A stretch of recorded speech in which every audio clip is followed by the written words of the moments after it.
Bismillahirrahmanirrahim. Assalamualaikum warahmatullahi wabarakatuh. Jumpa lagi di channel YouTube Rivanesta.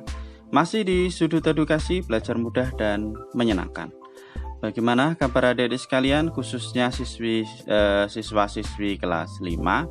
Semoga hari ini kalian dalam keadaan sehat. Karena dengan kondisi yang sehat, pastinya kita bisa melakukan berbagai kegiatan yang kita inginkan.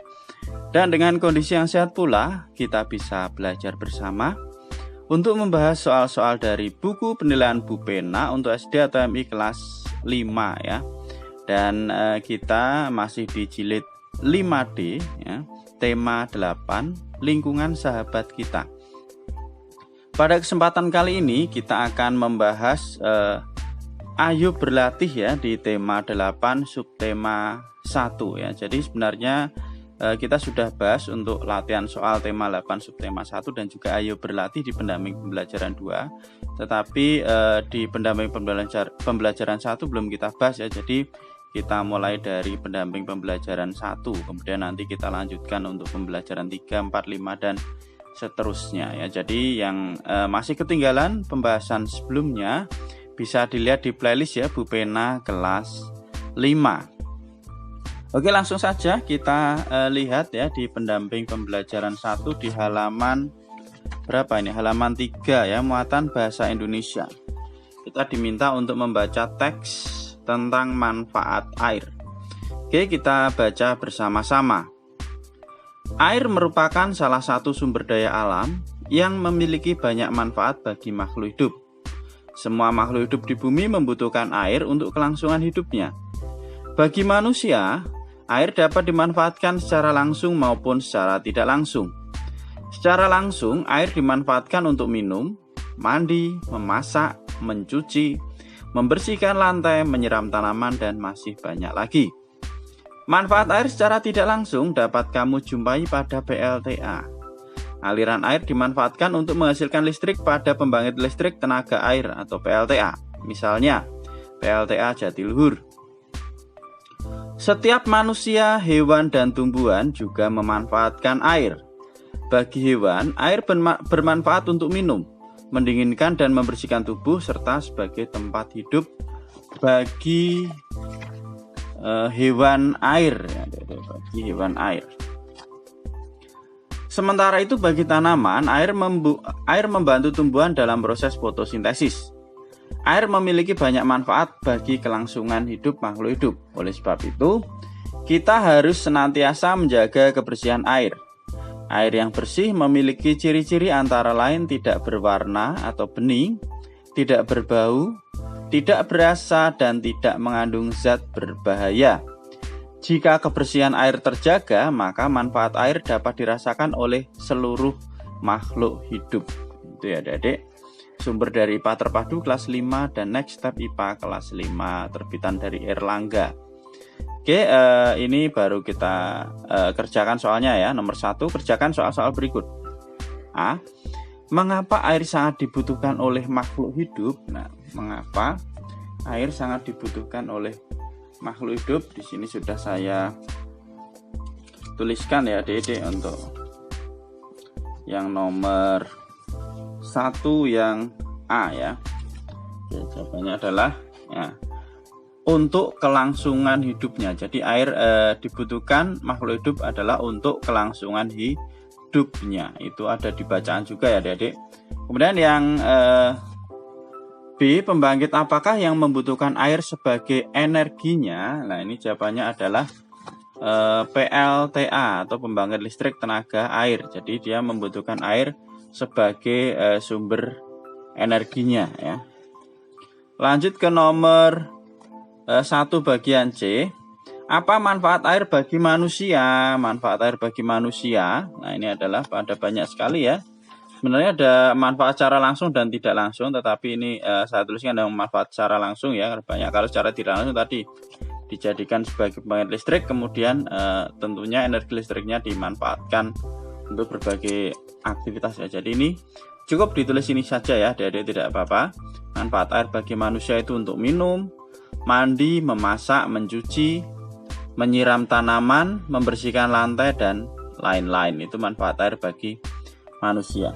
Kemudian yang D, apa manfaat air bagi hewan dan tumbuhan? Nah ini ya, yang D, bagi hewan itu untuk minum, mendinginkan dan membersihkan tubuh, tempat hidup bagi hewan air. Nah itu kalau misalnya ikan, itu kan air bermanfaat jelas untuk habitat atau tempat hidup ya. Kemudian manfaat air bagi tumbuhan apa? Membantu proses fotosintesis ya adik-adik. Jadi fotosintesis itu membutuhkan air juga ya. Jadi air ditambah dengan karbon dioksida dengan bantuan sinar matahari, maka nanti akan menghasilkan zat gula dan juga oksigen yang dikeluarkan ya. Oke, kemudian untuk yang bagian E, jelaskan perbedaan antara pemanfaatan air secara langsung dan secara tidak langsung. Oke, yang E ya. Langsung di sini ya. Jadi secara langsung artinya dapat langsung digunakan ya. Misalnya tadi ada air dimanfaatkan langsung untuk mandi, untuk mencuci, itu secara langsung. Kemudian kalau secara tidak langsung berarti harus diubah ke bentuk energi lainnya baru dapat dimanfaatkan ya. Misalnya tadi ya, diubah ke dalam bentuk energi listrik. Energi listrik banyak sekali manfaatnya. Bisa kita gunakan untuk menyalakan lampu, untuk menyalakan televisi ya, untuk menyalakan setrika ya, dan masih banyak lagi. Itu secara tidak langsung. Jadi dari air tersebut untuk menggerakkan turbin ya, turbin dihubungkan dengan generator sehingga dapat menghasilkan energi listrik. Kemudian yang F, bagaimana ciri air yang dapat dimanfaatkan oleh makhluk hidup? Ini dibacaan juga ada ya. Jadi ciri air yang bagus itu adalah tidak berwarna atau bening, tidak berbau, tidak berasa, dan tidak mengandung zat yang berbahaya. Ini adik-adik mungkin kalau mau disalin bisa di pause terlebih dahulu ya. Oke, kita lanjutkan ke soal berikutnya, nomor 2. Tuliskan informasi penting dalam teks di atas dalam peta pikiran berikut. Ini langsung saya tuliskan di sini adik-adik. Jadi ekspedisi NKRI bangun pipa air untuk masyarakat Sorong Selatan. Nah, oke, di sini sumber daya alam apa yang dimanfaatkan manusia untuk minum? Nah, ini harusnya tidak sesuai ya. Jadi ini kok ekspedisi NKRI bangun pipa air untuk masyarakat Sorong Selatan. Nah, masyarakat Sorong Selatan ya, tapi bisa juga ya syarat karena ini pertanyaan juga secara umum ya. Sumber daya alam apa yang dimanfaatkan manusia untuk minum? Jawabannya adalah air ya. Nah, ini untuk minum. Kemudian di manakah letak PLTA Jatiluhur? Jawabannya Purwakarta, Jawa Barat. Lah, ini terlalu jauh ya antara PLTA Jatiluhur dengan Sorong Selatan. Oke. Kemudian bagaimana ciri-ciri air bersih? Tidak berwarna atau bening, tidak berbau, tidak berasa, dan tidak mengandung zat berbahaya. Dan yang selanjutnya, mengapa kita harus menjaga kebersihan air? Nah, agar seluruh makhluk hidup dapat merasakan manfaatnya ya. Kalau airnya bersih pasti dapat dimanfaatkan oleh seluruh makhluk hidup. Itu ya adik-adik untuk ayo berlatih di halaman 3 ya, muatan pelajaran apa ini tadi, bahasa Indonesia. Kita lanjut ke halaman berikutnya, ini ada di halaman 5 ya. Perhatikan soal-soal berikut ya, perhatikan gambar berikut. Setelah itu kerjakan soal-soalnya. Nah, ini yang A ini ada arung jeram ya, kemudian yang B ini ada bendungan atau waduk.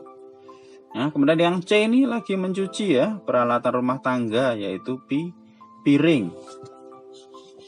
Kemudian yang D, nah yang D ini ada seekor kucing yang sedang minum. Kemudian yang E ini ada kapal ya, penyeberangan mungkin di laut pakai kapal kecil tapi. Kemudian pertanyaan yang A, tuliskan manfaat air berdasarkan gambar-gambar berikut. Manfaat air berdasarkan gambar. Nah, di sini sudah saya tuliskan ya. Untuk yang A tadi arung jeram ya, berarti manfaatnya untuk wisata arung jeram. Nah, kemudian yang B ya, itu kan ada bendungan, berarti bisa untuk mengairi sawah, bisa ya. Kemudian juga untuk PLTA atau pembangkit listrik tenaga air. Kemudian yang C tadi sedang mencuci piring ya, berarti manfaat air untuk membersihkan perabotan. Yang D tadi ada gambar kucing ya, sedang minum, berarti manfaat air untuk minum, dan yang E tadi ada kapal ya sedang menyeberang atau dipakai apa, berarti sebagai sarana transportasi. Kemudian pertanyaan yang kedua, apa akibatnya jika tidak ada air di lingkungan tersebut? Nah, kalau tidak ada air, nah, dari gambar yang pertama tadi, jika tidak ada air akibatnya, wisatanya akan berkurang karena sebagai wisata ya, wisata olahraga air yaitu arung jeram. Kemudian kalau untuk mengairi irigasi, akibatnya kalau tidak ada air, panen gagal. Kemudian kalau mau membersihkan perabotan tidak ada air, akibatnya susah membersihkan perabotan. Dan tidak ada air di dekat hewan tersebut, maka hewan akan kehausan. Dan yang terakhir, yang E, berarti sarana transportasi akan lebih sulit kalau tidak ada air, karena sarana transportasi yang digunakan di sana adalah air ya. Itu ya Dede untuk yang nomor B ya, 1B.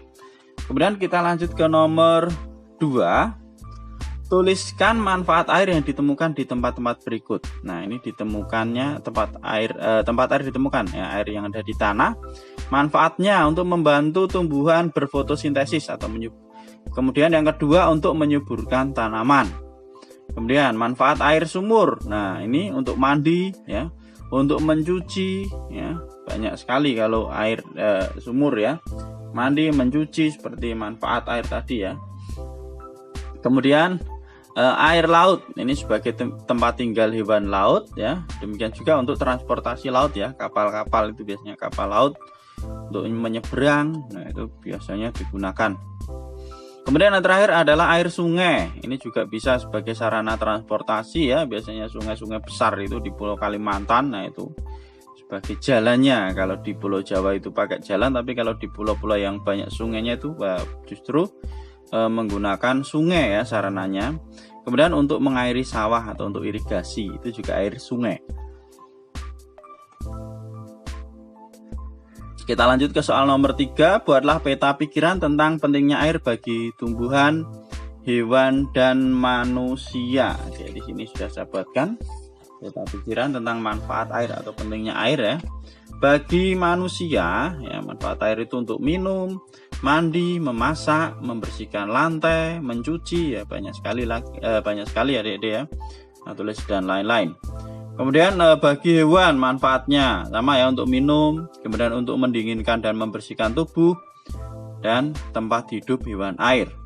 Sedangkan bagi tumbuhan ya, manfaat air itu adalah untuk membantu proses fotosintesis. Itu ya Adik-adik semua.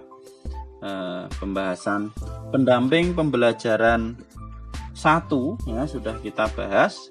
Demikian juga untuk pendamping pembelajaran 2 sudah kita bahas di video sebelumnya ya.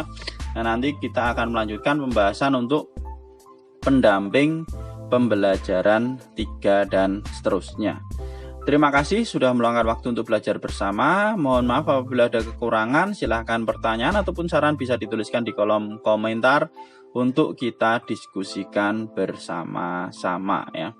Dan jangan lupa untuk selalu berdoa agar diberikan kemudahan dan kelancaran di setiap kegiatan yang kita lakukan. Untuk pertemuan kali ini kita cukupkan sekian. Saya akhiri. Assalamualaikum warahmatullahi wabarakatuh.